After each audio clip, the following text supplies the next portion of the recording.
Hello friends, आपका स्वागत है आपके अपने यूट्यूब चैनल वाईएस स्टडी पर। दोस्तों, आज इस वीडियो में हम आरआरबी ग्रुप डी 2018 में पूछे गए केमिस्ट्री के उन क्वेश्चन के बारे में बात करेंगे जो कि बार बार एग्जाम में पूछे गए हैं। वह आरआरबी एनटीपीसी में भी आए हैं। हम उनको प्रूफ सहित आपको बताएंगे तथा इस वीडियो में डिटेल सॉल्यूशन देंगे तथा उनकी ट्रिक भी बताएंगे, जिससे कि आप आने वाली परीक्षा में उनमें गलती ना करो। तो सबसे पहले देखते हैं पहला क्वेश्चन। पहला क्वेश्चन है, निम्नलिखित में से कौन सा एक अम्ल का गुण नहीं है? Which of the following is not a property of acid? इसमें पहला ऑप्शन है, अम्ल नीले लिटमस को लाल में परिवर्तित कर देता है। अम्ल का स्वाद खट्टा होता है। अम्ल का स्वाद कड़वा होता है। अम्ल क्षार के साथ मिलकर लवण बनाता है। आपको बता दें कि अम्ल नीले लिटमस को लाल में परिवर्तित कर देता है। इसकी ट्रिक होती है अनिल। आ से अम्ल और ना से नीले को लाल में परिवर्तित कर देता है। इस प्रकार इसकी ट्रिक ध्यान रख सकते हैं। अनिल मतलब अम्ल नीले लिटमस को लाल में परिवर्तित कर देता है। अम्ल का स्वाद खट्टा होता है। जी हाँ, आप जानते हैं कि अम्ल का स्वाद खट्टा होता है और क्षार का कड़वा होता है। अम्ल का स्वाद कड़वा होता है, जी ये गलत है। अम्ल का स्वाद खट्टा होता है, कड़वा नहीं होता। क्षार का स्वाद कड़वा होता है। अम्ल क्षार के साथ मिलकर लवण बनाता है। हम जानते हैं अम्ल प्लस क्षार लवण बनाता है। अगला क्वेश्चन है, एक एल्कोहल का क्वथनांक 78 डिग्री सेंटीग्रेड है। केल्विन पैमाने पर तापमान कितना होगा?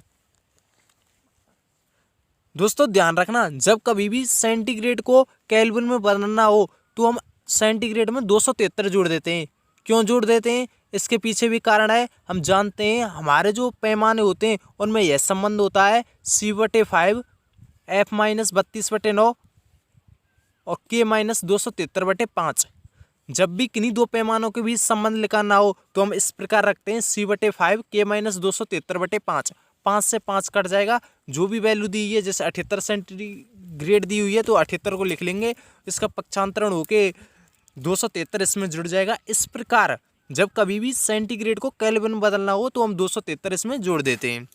अगला क्वेश्चन है, प्रोपेन का आणविक सूत्र क्या है? प्रोपेन का आणविक सूत्र होता है C3H8। जिस श्रृंखला में 3 कार्बन अणु होते हैं वह प्रोपेन होती है। एक कार्बन अणु को हम मैथ कहते हैं, 2 को एथ कहते हैं, 3 को प्रोप कहते हैं।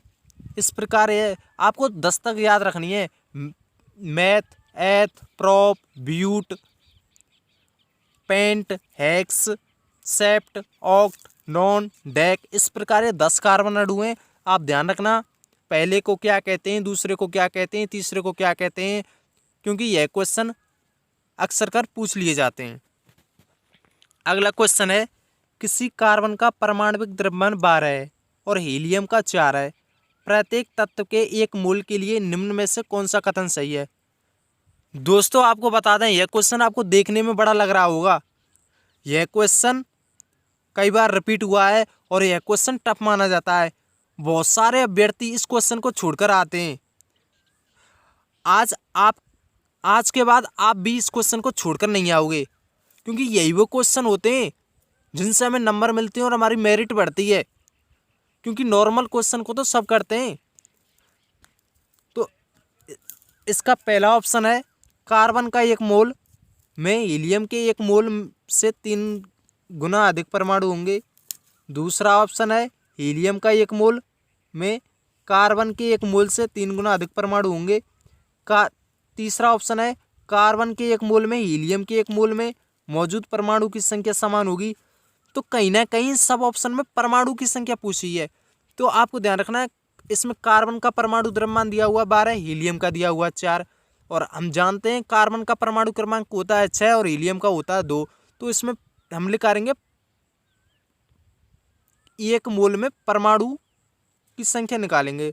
तो एक मोल में परमाणु की संख्या निकालने के लिए आपको क्या करना है, परमाणु द्रव्यमान में परमाणु क्रमांक का भाग दे देना है। तो कार्बन का परमाणु द्रव्यमान 12 है, इसका परमाणु क्रमांक 6 है, तो एक मोल में परमाणु वो होंगे 2। इसी प्रकार हीलियम का परमाणु द्रव्यमान है 4 और इसका परमाणु क्रमांक है 2, तो इसमें भी 2 होंगे। तो इस हिसाब से इसका ऑप्शन तीसरा राइट होगा कि कार्बन के एक मोल में हीलियम के एक मोल में मौजूद परमाणु की संख्या समान होगी। दोस्तों यह क्वेश्चन बहुत अच्छा है, आप इसको कंठस्थ कर लें क्योंकि आने वाली परीक्षाओं में यह फिर से पूछा जाएगा, आप इसमें गलती नहीं करना। अगला क्वेश्चन है, जब मैग्नीशियम रिबन हवा में जलाया जाता है तो कौन सा यौगिक उत्पन्न होता है। आपको बता दें मैग्नीशियम रिबन होता क्या है। रिबन का मतलब होता है फीता। जब मैग्नीशियम रिबन को हवा में जलाया जाता है तो कौन सा यौगिक उत्पन्न होता है, तो आपको बता दें मैग्नीशियम ऑक्साइड बनता है। 2Mg प्लस O2 तो 2MgO बन जाएगा। ठीक है, आपको इस प्रकार ध्यान रखना है, ऐसी कई अभिक्रियाएं दे देता है जिसमें आपको थोड़ा सा लॉजिक लगाना होता है। आप इसको उसमें रफ्तार में लिख कर देखें और उसको बनाने की कोशिश करें। चलो अगले क्वेश्चन पर चलते हैं। एक मिश्र धातु किसका एक उदाहरण है, तो आपको बता दें मिश्र धातु हमेशा सॉलिड सॉल्यूशन होता है, मतलब ठोस विलयन होता है। क्यों होता है, क्योंकि उसमें दो या दो से अधिक धातु मिलती हैं, वो ठोस अवस्था में ही मिलती हैं। अगले क्वेश्चन पर चलते हैं। H2O2 प्लस Cl2 रिएक्ट कर बना रहा है 2HCl प्लस O2। अभिक्रिया में H2O2 किसके रूप में कार्य करता है, एक क्षार के रूप में, एक ऑक्सीकारक के रूप में, एक अम्ल के रूप में, एक अपचारक के रूप में, एक रिड्यूसिंग एजेंट के। तो आपको बता दें कि H2O2 से ऑक्सीजन का लॉस हो रहा है, यह रिएक्ट कर 2HCl बनाता है। जब कभी भी ऑक्सीजन लॉस होती है तो वह एक रिड्यूसिंग एजेंट के रूप में कार्य करती है, अर्थात एक अपचारक के रूप में कार्य करती है। अर्थात जब कभी भी किसी पदार्थ से ऑक्सीजन लॉस होगा तो वह एक अपचारक होगा। अगला क्वेश्चन है, महासागरों में मौजूद शैवालों की विशाल मात्रा किसका अंतहीन स्रोत उत्पन्न कर सकती है। नाभिकीय ऊर्जा, महासागरीय तापीय ऊर्जा, सागर लहर ऊर्जा, मीथेन। तो ध्यान रखना है, जो शैवाल होते हैं ना वो मीथेन के स्रोत उत्पन्न कर सकते हैं। महासागरों में मौजूद शैवालों की, यह RRB NTPC अभी 2021 फरवरी में 2 शिफ्टों में रिपीट हुआ था ये क्वेश्चन। आपको ध्यान रखना है, महासागरों में मौजूद शैवालों की विशाल मात्रा किसका अंतहीन स्रोत उत्पन्न कर सकती है, मीथेन का। चलो अगले क्वेश्चन पर चलते हैं। निम्नलिखित में से कौन से वैज्ञानिक ने दो आवेशित कणों के बीच आकर्षण और प्रतिकर्षण के बल को नियंत्रित करने वाला नियम दिया था। यह दिया था कूलाम ने। आप जानते हो कूलाम का नियम क्या होता है। कूलाम का नियम यह होता है कि किन्हीं दो बिंदु आवेशों के बीच लगने वाले आकर्षण अथवा प्रतिकर्षण बल का मान उन आवेशों की मात्राओं के गुणनफल के समानुपाती तथा उनकी बीच की दूरी के वर्ग के व्युत्क्रमानुपाती होता है। दोस्तों आपको बता दें कि कूलाम का नियम स्टेटमेंट के रूप में दे दिया जाएगा, आपसे पूछेगा यह किसका नियम है। इस प्रकार ऑप्शन होंगे, कूलाम का है, माइकल फेराडे का है। आपको कूलाम के नियम को भी ध्यान रखना है। निम्नलिखित में से कौन सी गैस चूने के पानी को दूधिया बना देती है, तो यह CO2 गैस होती है जो पानी को दूधिया बना देती है। ध्यान रखना, निम्नलिखित में से कौन सी गैस चूने का पानी, एकमात्र ऐसी CO2 गैस है जो चूने के पानी को दूधिया बना देती है। निम्नलिखित में से कौन सा एक आयनिक यौगिक का गुण नहीं है। ध्यान रखना, आयनिक यौगिक ठोस और मजबूत होते हैं, यह सही है। कम गलनांक और क्वथनांक नहीं, आयनिक यौगिक उच्च गलनांक और क्वथनांक मतलब हाई होते हैं। ये पानी में घुलनशील और पेट्रोल में अघुलनशील होते हैं। उच्च क्वथनांक और गलनांक होता है। ध्यान रखना, यह दूसरा ऑप्शन गलत है। ये जो आयनिक यौगिक होते हैं वो high melting and boiling points होते हैं, उच्च गलनांक और क्वथनांक वाले होते हैं। निम्नलिखित में से कौन सा कथन गलत है। ठोस पदार्थ कठोर होते हैं, हम सभी जानते हैं कि जो सॉलिड होते हैं वो कठोर होते हैं। ठोस पदार्थों का आकार अनिश्चित होता है, जी नहीं, ठोस पदार्थों का आकार निश्चित होता है। हम ठोस पदार्थों को जिस शेप में डालते हैं वो उसी शेप में डल जाते हैं। ठोस पदार्थ लगभग असंपनीय होते हैं, ठोस पदार्थ असंपनीय होते हैं। ठोस पदार्थों का आयतन निश्चित होता है, ठोस पदार्थों का आयतन निश्चित होता है क्योंकि हम ठोस पदार्थों को जिस आयतन में डालते हैं वो उसी में डल जाते हैं। निम्न में से कौन सी एक सतही घटना है। उबलना, पिघलना, जमना, वाष्पीकरण। दोस्तों आप इसको ध्यान रखना, जो वाष्पीकरण होती है वह एक सतही घटना है। क्यों है, क्योंकि जो वाष्पीकरण होता है हमारे सतही से होता है। क्योंकि जैसे आप जानते हो पोखर है और नदी नालों में जो जल भरा होता है वह वाष्पीकरण से ही होता है। बेंजीन में सिग्मा और पाई आबंधों की संख्या कितनी है। जो दोस्तों आपको यह आकृति दिखाई दे रही है जो है बेंजीन की है। जहाँ जहाँ भी सिंगल बॉन्ड है वहाँ सिग्मा बॉन्ड होता है, और जहाँ डबल बॉन्ड है वहाँ एक सिग्मा और एक पाई बंद होता है। तो आप देख लीजिए कितने सिंगल बॉन्ड हैं। तो इसमें 9 सिंगल बॉन्ड हैं तो 9 सिग्मा बंद होंगे, तथा 3 इसमें डबल बॉन्ड है, 3 तो सिग्मा बॉन्ड होंगे और 3 ही पाई बॉन्ड होंगे, क्योंकि हम जानते हैं डबल बॉन्ड में एक सिग्मा और एक पाई बंद होता है, और सिंगल जहाँ बॉन्ड होते हैं वहाँ सिग्मा बंद होता है। तो इस प्रकार इसमें 12 सिग्मा तथा 3 पाई बंद होंगे। अगला क्वेश्चन है सोडियम कार्बोनेट की हाइड्रोक्लोरिक अम्ल से अभिक्रिया में कौन सी गैस उत्पन्न होती है। तो कार्बन डाइऑक्साइड उत्पन्न होती है। जैसा कि आप देख रहे हो स्क्रीन पर कि जब सोडियम कार्बोनेट की अभिक्रिया HCl से कराते हैं तो कार्बन डाई गैस उत्पन्न होती है। अगला क्वेश्चन है अपच का इलाज करने के लिए निम्नलिखित में से कौन सी दवा प्रयोग में ली जाती है। तो ध्यान रखना एंटासिड उपयोग में ली जाती है, क्योंकि यह हमारे अम्लता के प्रभाव को कम कर देती है। इसका एग्जाम्पल बता सकते हो आप इसके एग्जाम्पल को कमेंट बॉक्स में कमेंट करें। चलो हम ही बता देते हैं। MgOH2 मैग्नीशियम हाइड्रोक्साइड का उपयोग एंटासिड के रूप में किया जाता है।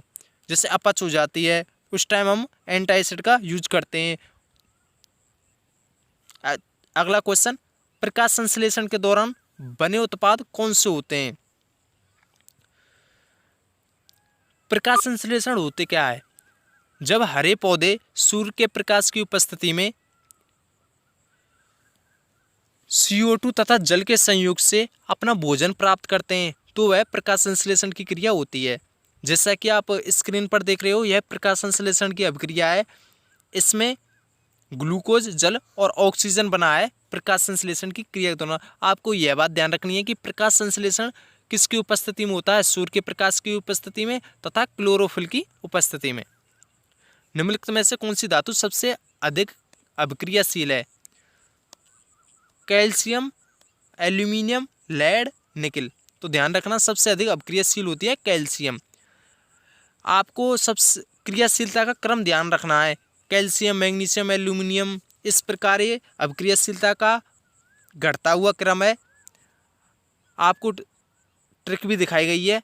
कहो ना कमल जी फिर से प्यार है, कहो से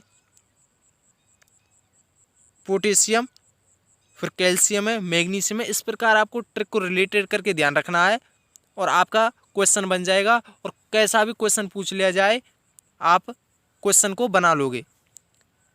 अगला क्वेश्चन है शुष्क लिटमस पेपर पर शुष्क HCl गैस की क्या क्रिया होती है। दोस्तों यह क्वेश्चन कई बार रिपीट हुआ है। आपको बस एक बात ध्यान रखनी है, जब शुष्क लिटमस पेपर पर शुष्क HCl गैस की क्रिया होती है तो यह नीला या लाल लिटमस पेपर अपना रंग नहीं बदलता है। आपको फिर बताते हैं, शुष्क लिटमस पेपर पर शुष्क HCl गैस की क्रिया होती है तो नीला या लाल लिटमस पेपर अपना रंग नहीं बदलता है, मतलब यह अपना रंग को चेंज नहीं करता है। ब्लू और red litmus paper does not change its colour. अगले क्वेश्चन पर चलते हैं।